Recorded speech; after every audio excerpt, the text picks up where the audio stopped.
నమస్కారం welcome to VBC on TV news నేను ప్రసన్న ముందుగా ఈనాటి ముఖ్యాంశాలు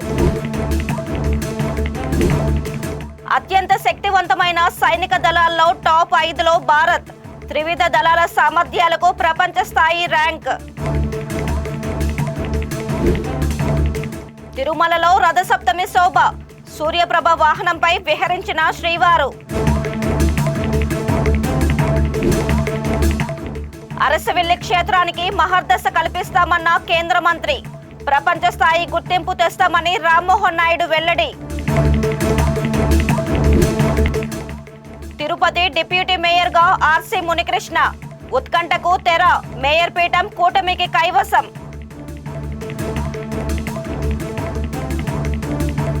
దేశ ప్రజలు వరుసగా 4వసారి తనను ఆశీర్వదించారని అందుకు తాను దేశ ప్రజలందరికీ కృతజ్ఞతలు తెలుపుతున్నానని ప్రధాని నరేంద్ర మోదీ అన్నారు. రాష్ట్రపతి ప్రసంగానికి ధన్యవాదాలు తెలిపే తీర్మానంపై లోక్సభలో ప్రధాని మోదీ మాట్లాడారు. ఈ సందర్భంగా ప్రధాని మాట్లాడుతూ వికసిత్ భారత్ తమ లక్ష్యమని 10 ఏళ్లలో 25 కోట్ల మంది ప్రజలు పేదరికాన్ని జయించారని ఆయన చెప్పారు. ప్రజలు తనకు రాష్ట్రపతి ప్రసంగంపై మాట్లాడేందుకు 14 సార్లు అవకాశం ఇచ్చారని అందుకు వారందరికీ తాను ధన్యవాదాలు తెలియజేస్తున్నానని ప్రధాని చెప్పారు. రాష్ట్రపతి ప్రసంగం వికసిత్ భారత్ సంకల్పాన్ని బలోపేతం చేస్తోందని ప్రజలకు కొత్త ఆశను ఇస్తూ స్ఫూర్తిగా నిలుస్తోందని పేర్కొన్నారు. తాము నకిలీ నినాదాలు ఇవ్వలేదని ప్రజలకు నిజమైన అభివృద్ధిని అందించామని వెల్లడించారు. పేదల గుడిసెల్లో ఫోటోలకు ఫోజులిచ్చే వారికి పార్లమెంటులో పేదల గురించి మాట్లాడితే వినడం బోరింగ్ గానే ఉంటుందని ప్రధాని పరోక్షంగా కాంగ్రెస్ పార్టీని ఉద్దేశించి వ్యాఖ్యానించారు. हम 2025 में है एक प्रकार से 21वीं सदी का 25% हिस्सा बीत चुका है.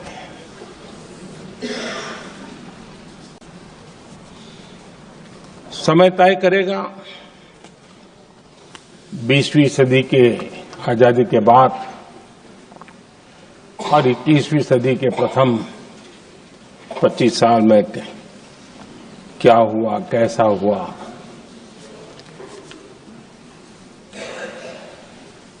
लेकिन इस राष्ट्रपति जी के संबोधन में अगर हम बारीकी इसको अध्ययन करेंगे तो ये साफ नजर आता है कि उन्होंने देश के सामने भविष्य के 25 वर्ष और विकसित भारत के लिए एक नया विश्वास जगाने वाली बात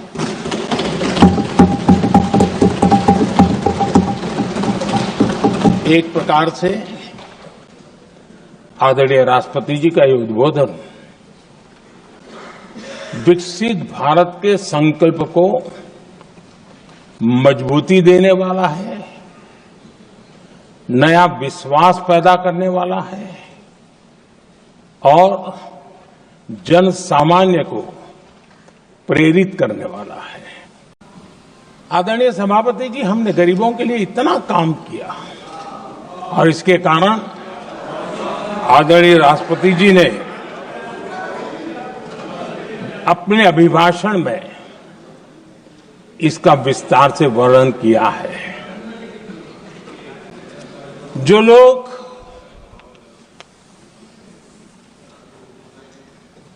गरीबों की झोंपड़ियों में फोटो सेशन कराकर अपना मनोरंजन करते रहते हैं, उन्हें संसद में गरीबों की बात बोरिंग ही लगेगी.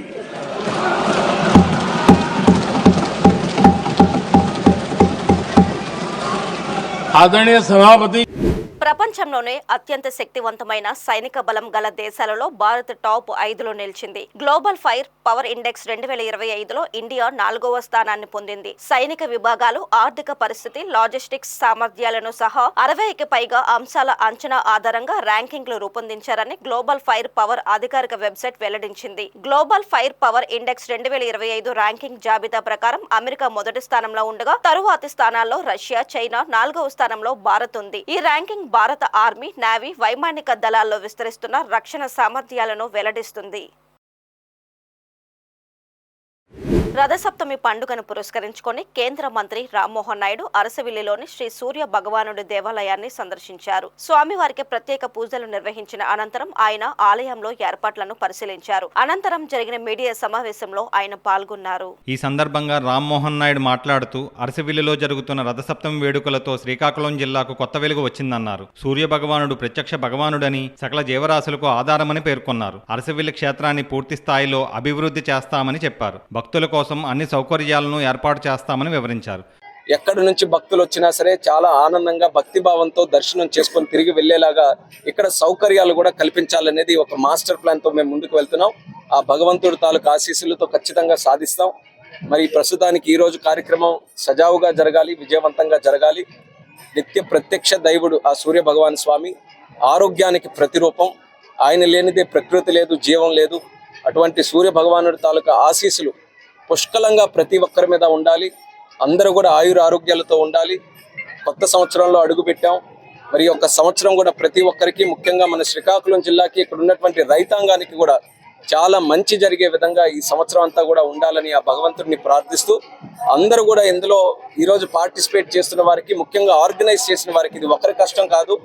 ప్రభుత్వం ఒక నిర్ణయం తీసుకుంది, అది కూడా మీకు తెలియజేసుకోవాలి. ఈ ప్రభుత్వం తీసుకున్నటువంటి నిర్ణయం, అరసవల్లి దేవాలయంలో ప్రతి సంవత్సరం కూడా రథసప్తమి కార్యక్రమం చేస్తాం. కానీ ఈసారి ఒక స్టేట్ ఫెస్టివల్ గా చేశామనంటే ప్రభుత్వం తాలూకా ఆలోచన మన దేవాలయాలు మనం కాపాడుకోవాలి, మన సంస్కృతి, మన సాంప్రదాయాలు, మన ఆచారాలు ఏవైతే ఉన్నాయో భావితరాల వరకు కూడా తెలియజేయాలనే ఆలోచనతో ఇది మొట్టమొదటిసారిగా ఒక రాష్ట్ర పండుగగా చేశాం. దానికి అందరూ కూడా సహకరించారు. జిల్లాలో ఉన్నటువంటి పెద్దలు, అధికారులు అందరూ కూడా ఒక సింగిల్ ఎజెండాతో ఎట్టి పరిస్థితుల్లో ఇది చాలా వైభవంగా శ్రీకాకుళం జిల్లా చరిత్రలో ఎప్పుడు జరగని విధంగా ఈ యొక్క కార్యక్రమం చేయాలనే ఆలోచనతో చాలా పగడ్బందీగా చేశాం. 2 రోజులు కూడా చాలా చక్కగా జరిగింది.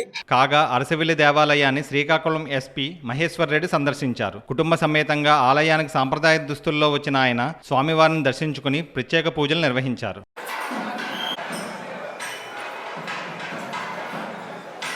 తిరుమలలో రథసప్తమి పండుగ సందర్భంగా 2వ వాహనమైన చిన్నశేష వాహన సేవ ఘనంగా జరిగింది. సూర్యప్రభ వాహనంపై శ్రీ సూర్యనారాయణమూర్తి కమనీయ రూపాన్ని తిలకించి పులకించిన భక్తులు అనంతరం స్వామివారి చిద్విలాసాన్ని చిన్నశేష వాహనంపై తిలకించి తరించారు.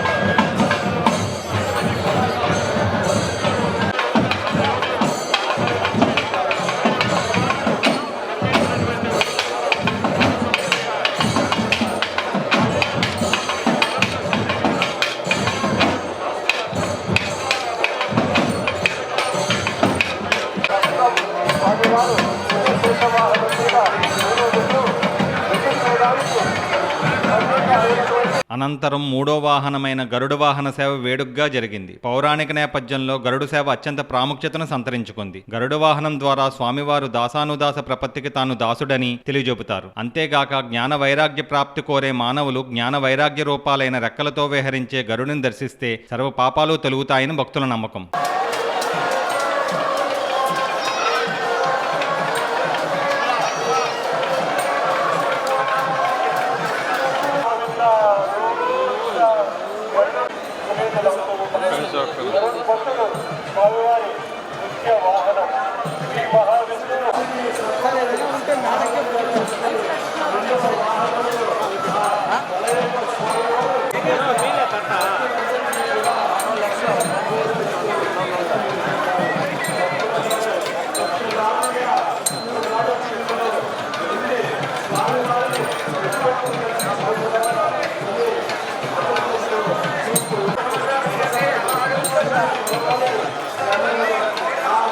Krishna!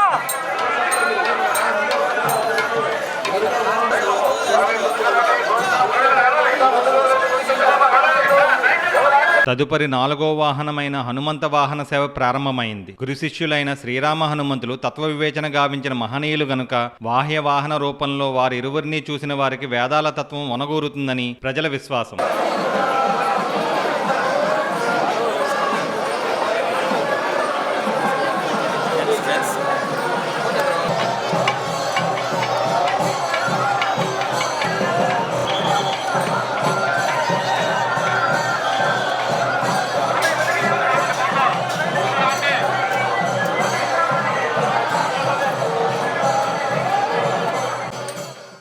వాహన సేవల అనంతరం మధ్యాహ్నం స్వామివారికి చక్రస్నానం వైభవంగా జరిగింది. శ్రీ వరాహ స్వామివారి ఆలయం వద్ద గల స్వామి పుష్కరిణిలో చక్రతాల్వారులకు అర్చకులు పంచామృతాభిషేకం నిర్వహించారు. ఈ కార్యక్రమంలో టీటీడీ బోర్డు సభ్యులు, అధికారులు పాల్గొన్నారు.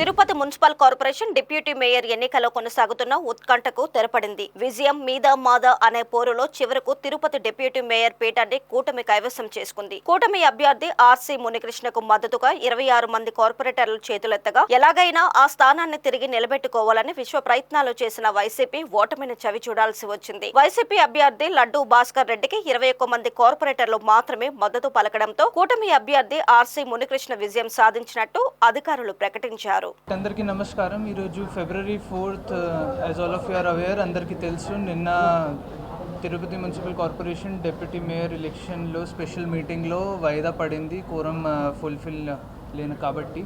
కానీ ఈరోజు out of 50 members allowed to vote 48 members వచ్చారు. And YSRCP candidate Shri T Bhaskar Reddy గారికి 21 ఓట్స్ పడింది.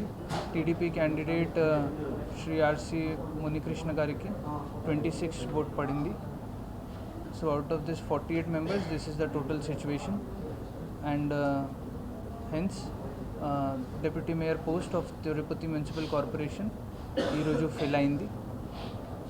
అది కాకుండా I want to thank all the media persons, police personnel, all the officials involved in this exercise and all the members, corporators, everyone also, so that ఇది అంత పీస్ఫుల్గా జరిగింది. 2 రోజులు అందరూ ఎర్లీ మార్నింగ్ నుంచి ఇంక్లూడింగ్ మీడియా, పోలీస్, అందరూ officials ఇక్కడే ఉన్నారు. And so I want to thank all of you for your cooperation. Thank you. Party తరఫున, కూటమి పార్టీ తరఫున నేను తెలుగుదేశం పార్టీ కార్పొరేటర్ డిప్యూటీ మేయర్గా ఎన్నుకోవడం జరిగింది. నాకు 26 మద్దతు పలికారు. ఈరోజు తిరుపతిలో కరుణాకర్ రెడ్డి గారు తిరుపతి ప్రశాంతత అని మాట్లాడుతున్నారు. మా మంత్రిని దూషిస్తావు, ఎమ్మెల్యేని సూచిస్తావు, నీ గురించి మాట్లాడితే నిన్న మాజీ ఎమ్మెల్యే ముబ్బరామరెడ్డి కొడుకు మాజీ ఎమ్మెల్యే దేవనారెడ్డి ఇంటికి దాడికి పోతావు రాత్రుల్లో. నీకు పద్ధతి ఇది? తిరుపతిలో నువ్వు చేసే పని ఇది? ఎవరిని పడితే నీ ఇష్టం వచ్చిన మాట్లాడుతూ నువ్వు నీతిగా చేసావా? తిరుపతిలో ప్రశాంతత నువ్వు మాట్లాడతావు తిరుపతిలో గురించి. నీది ఇక్కడ ఇంకా ఒప్పుకోరు ప్రజలు, నీ అరాచకం ఇక్కడ ఒప్పుకో, తరివేస్తారు. ఇంకైనా రాజకీయం మీరు వదిలేండి. నేను ఒకడే గెలిచా, ఈరోజు డిప్యూటీ మేయర్ అయ్యా. నీ చేసిన అరాచకాన్ని తట్టుకోలేక నీ కార్పొరేటర్ నాకు 25 మంది నాకు మద్దతు పలికారు. ఇది గుర్తుపెట్టుకో కరుణాకర్ రెడ్డి గారు. మీరు ఎవరిని పడితే ఎవరిని మీ ఇష్టం వచ్చినట్టు మాట్లాడితే వీడు ఒప్పుకోరు. కూటమి నాయకులు అందరం కూడా కలిసి బుద్ధి చెప్తామని కూడా అతనికి హెచ్చరిస్తున్నాం. నిన్ననే చెప్పాం, ఖచ్చితంగా రేపు గెలుస్తామని నిన్న చెప్పడం జరిగింది. చెప్పిన మాట ప్రకారం ఈరోజు మా ఎన్డీఏ కూటమి అభ్యర్థి Telugu Desam party corporator RC Munikrishna గారు అత్యధిక మెజారిటీతో, కార్పొరేటర్ల మెజారిటీతో 26 మందితో గెలుపొందడం జరిగింది. వాళ్లకు 21 ఓటే వచ్చింది. వాళ్ళు మాట్లాడేది, వాళ్ళు చెప్పేది అన్నీ అబద్ధాలే. ఎక్స్ఎమ్మెల్యే వైఎస్ఆర్ కాంగ్రెస్ పార్టీ భూమన కరుణాకర్ రెడ్డి 3 రోజులుగా దెయ్యాలు వేదాంతాలు వల్లించిన విధంగా దీర్ఘాలు తీసి తిరుపతి ప్రజలను విసిగి వేచారే విధంగా నీచాతి నికృష్టుడు, నీచాతి దుర్మార్గుడు, మూర్ఖుడు, అటువంటి మూర్ఖుడు ఎన్నో అబద్ధాలు చెప్పాడు. ఆయన పుట్టుకతోనే అబద్ధాలతో పుట్టాడు. ఆయన ఉండేంత వరకు కూడా అబద్ధాలే మాట్లాడతాడు. ఆయన అబద్ధాలు, ఆయన చేష్టలు తిరుపతి ప్రజలను నమ్మరు. ఆయన ఇప్పుడు జరిగిన 2 సార్లు ఎమ్మెల్యే అయినా కూడా నీతి నిజాయితీగా గెలవలేదు. కొడుకు కూడా నీతి నిజాయితీగా కార్పొరేటర్గా గెలవలేదు. అందుకే ఈరోజు నేను ఒకటే చెప్తున్నా, కరుణాకర్ రెడ్డి గారికి గుర్తుపెట్టుకోవాల్సిన అవసరం ఉంది. 50 మంది కార్పొరేటర్లు ఉంటే 49 మంది గెలుచుకున్నాం. ఒకే ఒక్కడు తెలుగుదేశం. ఆ ఒక్కడు ఈరోజు 26 మంది కార్పొరేటర్లతో గెలుపొందాడు. నువ్వు 21 మందితో ఓడిపోయావు. గుర్తుపెట్టుకో, భవిష్యత్తులో నీకు రాజకీయ భిక్ష తిరుపతి ప్రజలు పెట్టే పరిస్థితి లేదు. నువ్వు మాట్లాడే మాటలు అన్నీ అబద్ధాల కోరు. నువ్వు ఒక నీచుడు, నికృష్టుడు, మూర్ఖుడు అని మేము ఈరోజు తప్పకుండా చెప్తాం. నిన్న మా మంత్రిని దూషిస్తాడు, మమ్మల్ని ఎమ్మెల్యేని దూషిస్తాడు, ఎమ్మెల్యే కొడుకు మా మదన్ని దూషిస్తాడు. నువ్వు నీ దూషణలు, నీ మాటలు తిరుపతి ప్రజలు, ఆంధ్ర రాష్ట్ర ప్రజలు ఎవరూ నమ్మే పరిస్థితులు లేదు. ఆఖరికి వైఎస్ఆర్ కాంగ్రెస్ పార్టీలో కూడా నీ మాటలు నమ్మే పరిస్థితి లేదు. నిన్ను ఇంక ఈ ఎలక్షన్ నుంచి వైఎస్ఆర్ కాంగ్రెస్ పార్టీ కూడా దూరం పెడుతుంది. నువ్వు రాజకీయ సన్యాసం తిరుపతిలోనే తీసుకోవాలనేసి కూడా తెలియజేస్తున్నావు. ఉత్తరప్రదేశ్ ప్రయాగ్రాజ్ లో జరుగుతున్న మహాకుంభమేళాలో పాల్గొనడానికి భూటాన్ రాజు జిగ్మే కేసర్ నాంగ్యేల్ వాంగ్చుక్ ఈ రోజు ఉదయం ఉత్తరప్రదేశ్ చేరుకున్నారు. ముఖ్యమంత్రి యోగి ఆదిత్యనాథ్ తో కలిసి ప్రయాగ్రాజ్కు చేరుకొని మహాకుంభలో గంగా, యమున, సరస్వతి నదుల త్రివేణి సంగమంలో పవిత్ర స్నానం ఆచరించి అనంతరం పూజలు నిర్వహించారు. विष्णुर्विष्णुः श्रीमद्भगवतो महापुरुषस्य विष्णोराज्ञया प्रवर्तमानस्य अद्य श्रीब्रह्मणोहिनी द्वितीये परार्धे श्री श्वेतवाराह कल्पे वैवस्वतमन्वन्तरे अष्टाविंशतितमे कलियुगे कलिपथं चरणे जम्बुद्वीपे भरतखण्डे भारतवर्षे आर्यावर्तैकदेशान्तर्गते ब्रह्मवर्तैकदेशे पुण्यप्रयागराज क्षेत्रे वैक्रमशके बौद्धावतारे वर्तमाने षष्ठी संवत्सराणां मध्ये पिङ्गलनामधे संवत्सरे मासानां मासो. ముఖ్యమంత్రి చంద్రబాబు ఈ ఉదయం సచివాలయంలో ఆదాయార్జన శాఖలపై సమీక్ష నిర్వహించారు. వివిధ శాఖల ద్వారా ఆదాయం లభించే అవకాశాలు, ఆ దిశగా చేపట్టవలసిన పనులపై సీఎం చర్చించారు. రిసోర్స్ మొబిలైజేషన్, వివిధ శాఖల ఆదాయ గణాంకాలను సమీక్షించారు. ఈ సమీక్షలో రాష్ట్ర ఆర్థిక మంత్రి పయ్యావుల కేశవ్, ఆర్థిక శాఖ ఉన్నతాధికారులు పాల్గొన్నారు.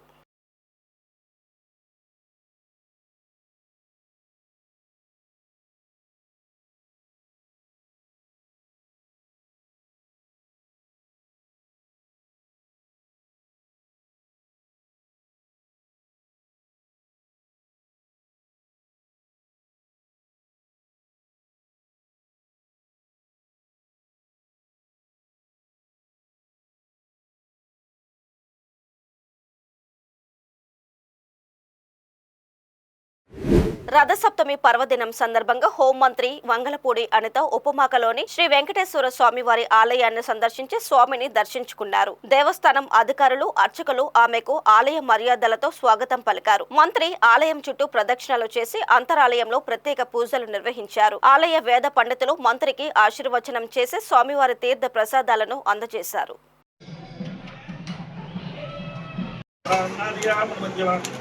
अस्मदाचार्यपर्यन्तामुदे गुरुपरम्परां नित्यमच्युतपदां भुजेश्वरस्म व्यामोहितुत्राणि प्रणायमेने अस्मद्गुरोर्भगवतो श्रीसिन्धोः रामोनिजसिचरणौ शरणं प्रपद्ये माता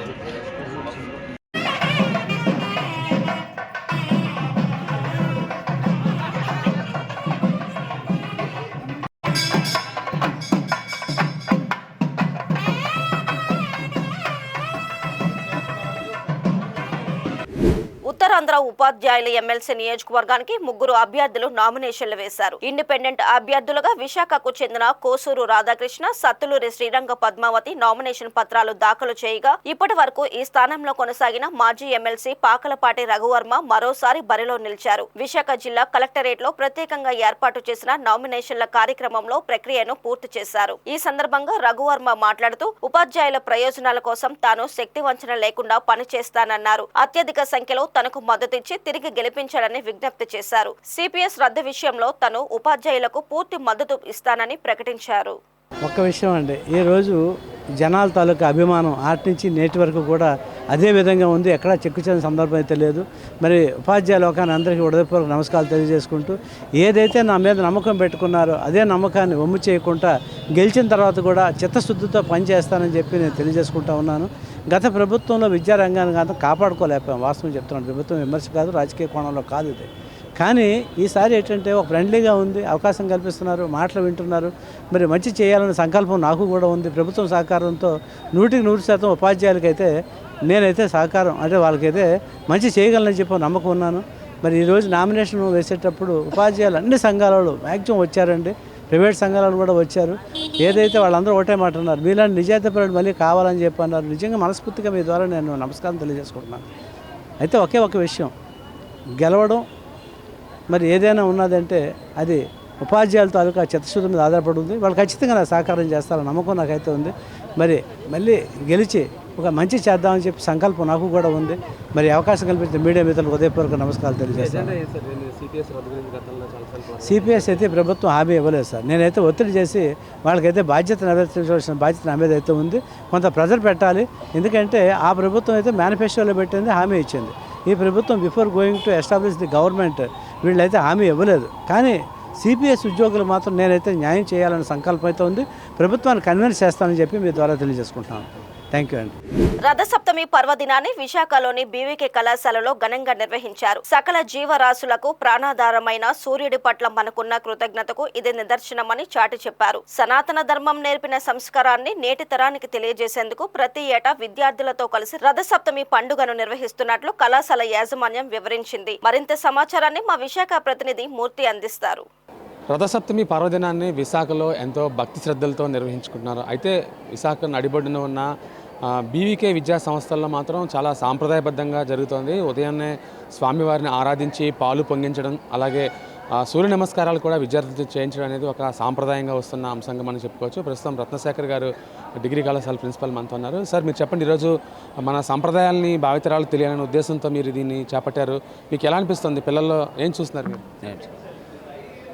ముఖ్యంగా అందరికీ ఈరోజు చాలా పర్వదినము, రథసప్తమి శుభాకాంక్షలు. రథసప్తమి అంటే సూర్యనారాయణ స్వామి వారు ప్రత్యక్ష దైవము.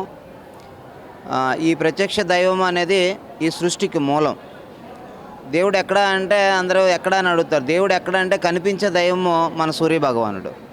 సో ఈయన ఒక యూనివర్సల్ గాడ్ అనమాట. అందరికీ ఒక యూనివర్సల్ గాడ్గా మనం ఇతను పరిగణించుకోవచ్చు. ఎందుకంటే సృష్టికి మూలం ఎందుకన్నానంటే ఈయన లేకపోతే జీవరాశులే లేవు, పంటలే లేవు, మానవ జీవరాశులు, మనిషి, మిగతా జీవరాశులన్నీ కూడా సూర్య భగవానుడి యొక్క ఆశీస్సులతోనే ఈ సమాజం అంతా కూడా, ఈ ప్రపంచం అంతా కూడా నిర్మితమైందని మనం యాక్సెప్ట్ చేయాల్సినటువంటి విషయం.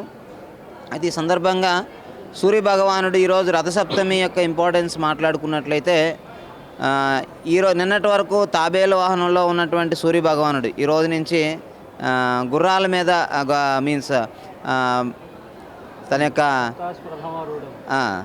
ఈ సప్త రథాల మీద మనకి ఈరోజు నుంచి పయనిస్తారండి. దాని అర్థం